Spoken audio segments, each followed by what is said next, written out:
All right, family, welcome back. I am so honored and humbled to share Brax with you all. Brax is a beautiful spirit, a powerful ancestor. And when she was here in this realm, she created and curated radical, unapologetic media that affirmed her own queerness as a Black woman and that made room for other queer Black women and girls to feel affirmed and reflected. So, on your syllabus this week, y'all are going to be listening to some of Brax's music. And your assignment is to let me know your favorite line from Don't Deny and to post that up on IG. And y'all are also going to be listening to an hour and a half long Instagram live panel between myself, Brianna Baker, who is Braxton's oldest sister, and my homegirl Kirby, who will be on our panel community lecture series this week.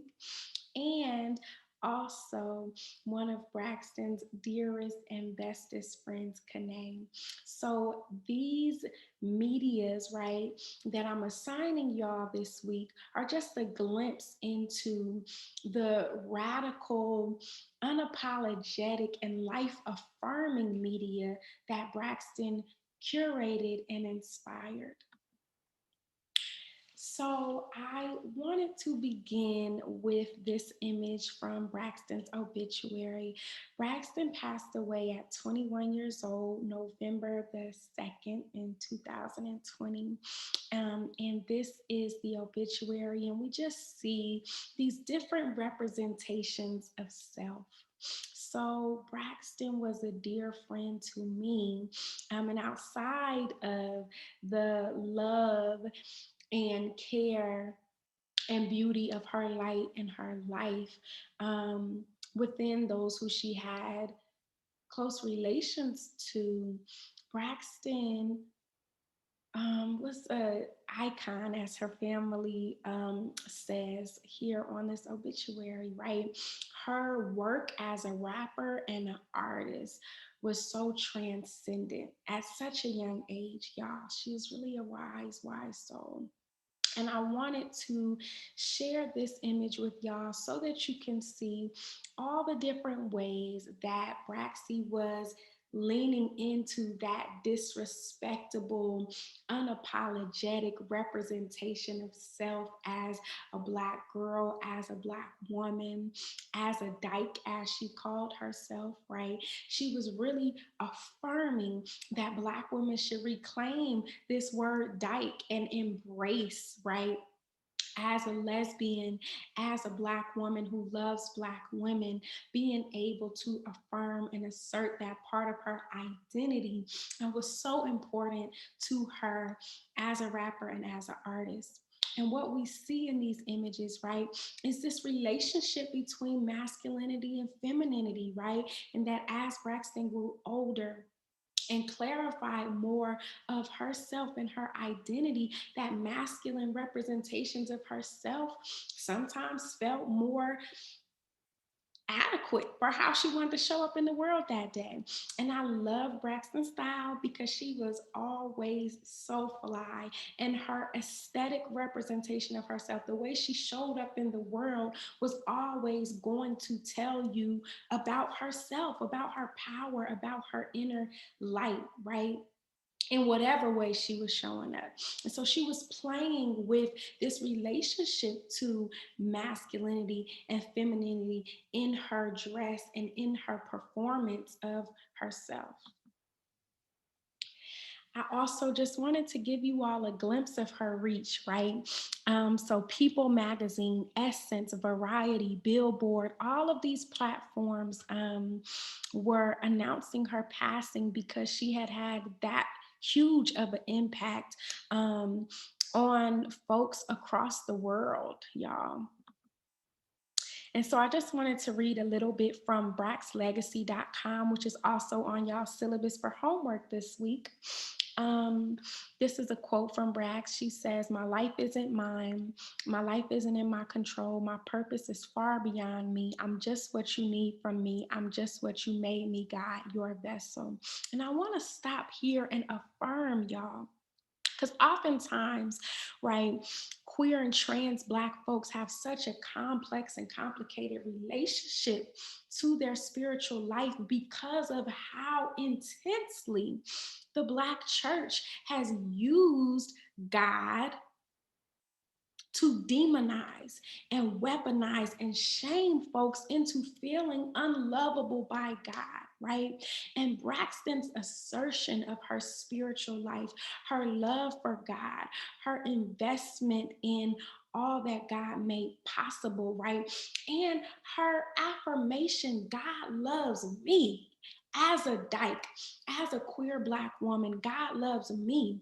And I know God deeply. And because God struggled and was outcasted in ways that dykes and dyke Black women and queer Black women are so often, my relationship to God has another depth to it because I understand Jesus's struggle, right?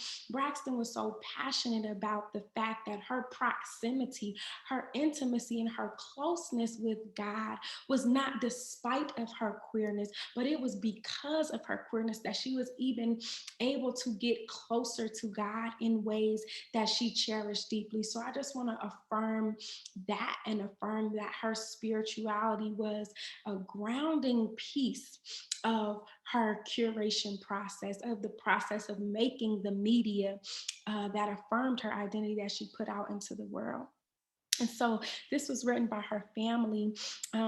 They say, with over 1 million impressions and both national and global recognition of her passing, it was made clear that the world felt the power, cynosure, and sacredness of Brax. Our angel, Brax Blueby Baker, is and will always be an icon. Her incomparable style, music, and art, in addition to her authentic approach to healing. I told y'all we getting into healing, right? Braxton was so unapologetic about her healing and continues to be. Um, I lost my place. Y'all know when we start talking about healing, I go to a place. All right. Will infinitely serve as an inspiration to the world. We were overwhelmed with the incredible outpouring of love and cultural recognition of Brax's brilliance, art, and creativity. This memory curation serves as a virtual space to archive various expressions of love towards Brax. Here, all who have had the privilege of interacting with Brax via her social media page, music, fashion, or advocacy can share original artwork, written tributes, or other types of media in ways that honor her legacy. So again, y'all, we are talking about radical curations of Black women's media. And in Braxton's passing, her family has curated a virtual site for folks to continue that practice of sharing and expressing ourselves through these radical modes of media. So that is braxlegacy.com.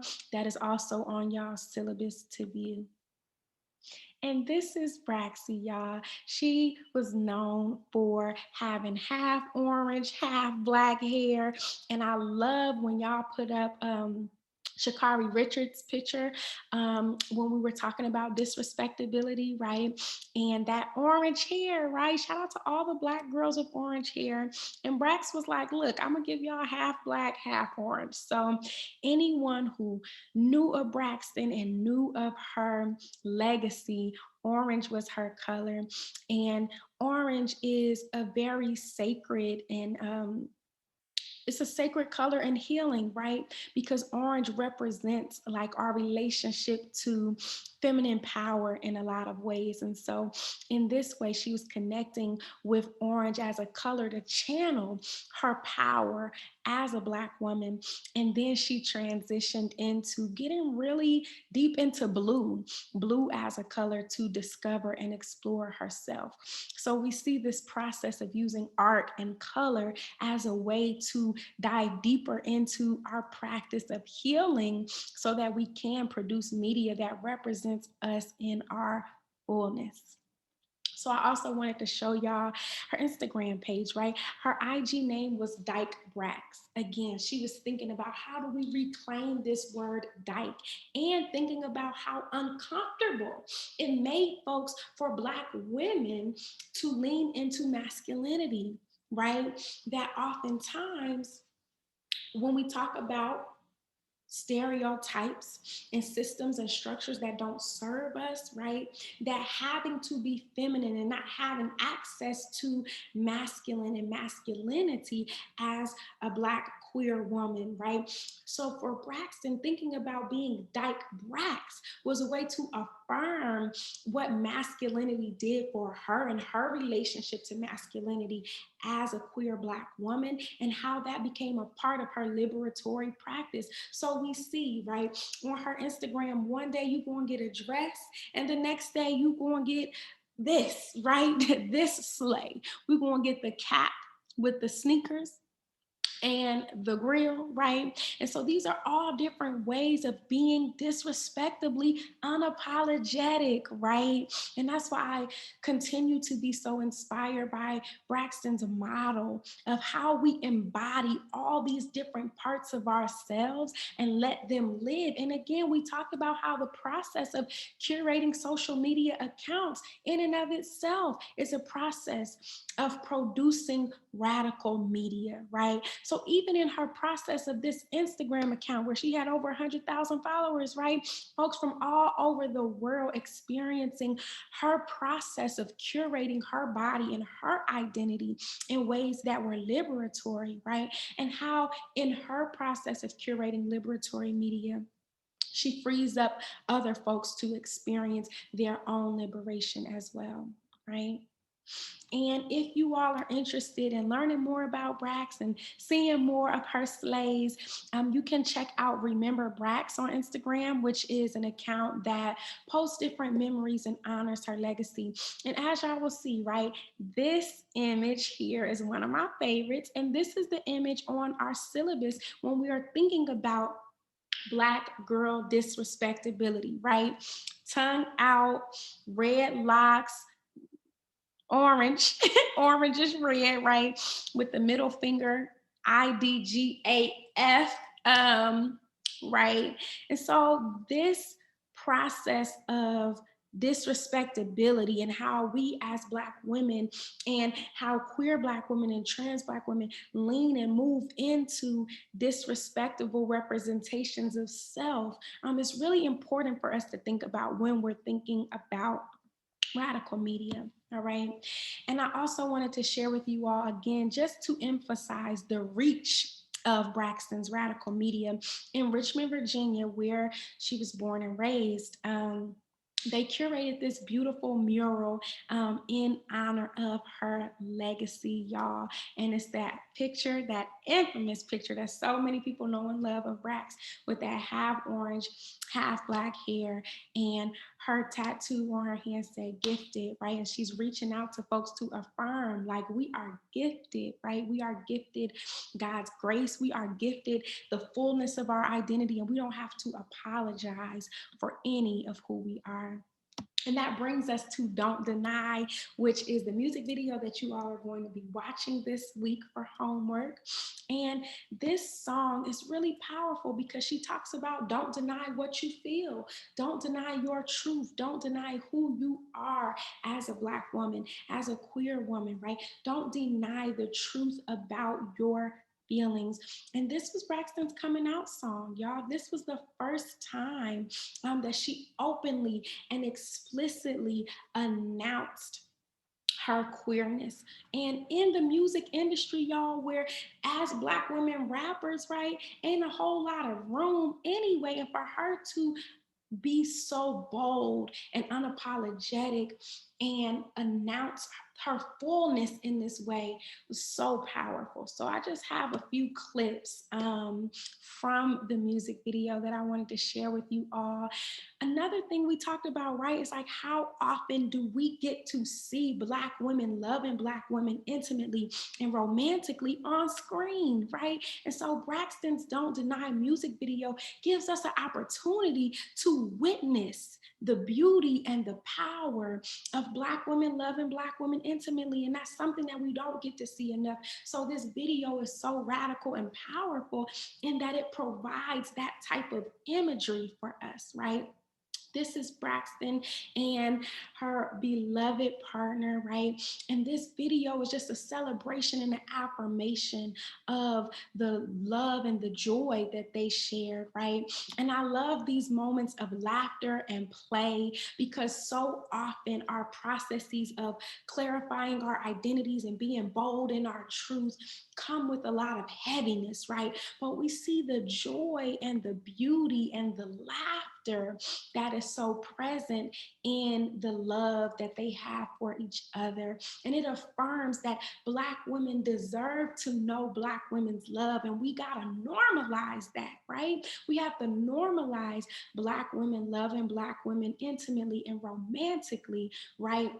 As an option for Black women and girls to feel normal about, right? Because so often when we don't see these images represented, we question what is right, what is good, what is normal. So if we normalize this, it makes so much else possible, right? It makes folks feel seen and affirmed. And I want to go back to another important moment from our class panel, where Brooklyn Baker, who was actually Braxton's sister, right? Her middle sister. There's three sisters, Brianna, Brooklyn, and Braxton. And so Brooklyn is the middle sister, and Brooklyn was on the panel, and she mentions how 20s, the show by Lena Waithe, which we watched the first week of our class, how that show offered Braxton imagery and representation of herself and her identity in ways that she had never seen before, particularly as queer Black women and lesbian Black women and masculine Black women. Not having those images that allow folks to be in their fullness, right? To be in their nuance. And so I love these images of joy that we see between the love shared. So thank you again, Braxton, for this beautiful, beautiful video, Don't Deny. And she ends with saying, you don't have to debate your heart. You don't have to deny it either. Let love win. Ashe. And so I want to go back to Moya Bailey's quote, right, from the first part of this lecture when she says that folks are redefining the imagined audience as those very communities themselves and digital media makers are less concerned with creating content that reaches privileged out-group members, right, and creating content that is for their own networks. So this Don't Deny is a real for us, by us project, right? Braxton is really centering other Black women and girls who are struggling with their sexual orientation, with their sexual identities, right? And so Moya Bailey is saying this work is less about creating positive or respectable images. Braxton is not concerned with convincing folks, right? She is concerned with affirming all that is beautiful and worthy about herself so that other Black women and girls can see that reflected, right? And so she's, again, unapologetic, disrespectable, right? And so she's not trying to appeal to normative impulses, but rather it's a means for creating networks and representations that what promote healing for the audience and for those making the content, right? So as Brax is producing Don't Deny and offering healing for others, that also is a process of healing for herself. This is a quote from the Richmond newspaper that honored Braxton's mural. And this is centering Brianna Baker, who's my dear friend, and Braxton's sister. So they say queerness is a part of Braxton's legacy. Her family says she was determined to never question her own identity in a world that demands that of marginalized people. She's excellent because she's Black. She's excellent because she's queer. She's excellent because she's a woman, Brianna said. She's not excellent in spite of, but because of her identities. She was unapologetic in her wholeness, right? And walking in her wholeness. She was also dedicated to her healing. Y'all, we see how crucial and necessary it becomes for us to be rooted in our healing when we're producing media, right? That's representing ourselves. She was deeply invested in her healing and wrote in 31 journals about her wishes for herself and how she wanted to impact the people around her. And so you all also have for homework this week to watch For Brax, which is an Instagram live conversation that I mentioned at the beginning of this lecture. This was an event hosted in partnership with the Black Girl Quarantine exhibition, which I hosted to honor Braxton and to honor a lot of the other Black women and girls we had lost. And so I hope that y'all enjoy this conversation and just learn a little bit more about her radical process of centering and affirming Dyke feminist artistry. Thank y'all so much for allowing me to share Braxton with you, and head on to the next video for us to close out our conversation on Black women, trans and queer, centering unapologetic representations of self. Much love, family. I'll see y'all in the next video.